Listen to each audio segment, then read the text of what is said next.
according to you food blogging যিটো আপুনি বৰ্তমান কৰিছে বা কণ্টেণ্ট ক্ৰিয়েশ্যন যোনটো কৰি আছে এইটো অসমত বৰ্তমান মানে বহুত এটা বুম হৈছে মানে আগতকৈ বহুত বেছি বুম হৈ গৈছে আজিকালি ইনষ্টাগ্ৰাম খুলিলে আমি দেখা পাওঁ বেলেগ বেলেগ ফুড ব্লগাৰ আছে ৰিলছ দিব বা ভিডিঅ'জ বনায় ত' ক'ৰবাত নহ'লে ক'ৰবাত এনেকুৱা লাগে নেকি যে হয়তো এইটো ধৰক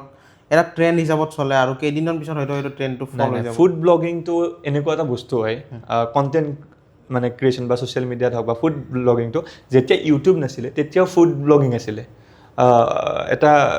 ফক্স ট্ৰেভেলাৰত আপলোড হৈছিলে কিবা ৰাকেশ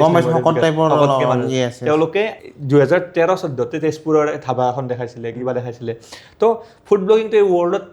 ফাৰ্ষ্ট অফ অল খানাটো চবেই খায় আৰু 99% মানুহে খানা খাই ভাল পায়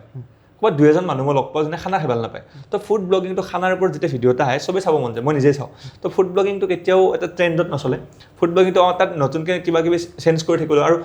এই পৃথিৱীখনত এক্সপ্ল'ৰ কৰিব বহুত আছে ন অকলতো আমাৰ নৰ্মেল খানাখিনিয়ে নাই বহুত আছে বেলেগ বেলেগ খানা মইনো কিমাননো খাইছোঁ আমাৰ ইয়াতে যি পাই সেইখিনিয়ে খাইছোঁ বা বাহিৰত 2-এখন কাণ্ট্ৰিত গৈ পেলাই চাইছোঁ তো সেইটো কেতিয়াও ট্ৰেণ্ড হিচাপত নহয় বাট চলি যাব আৰু যিমান ভাল ভাল কণ্টেণ্ট হিচাপত দিয়া যায় আৰু 20 লাখ আৰু 50 লাখ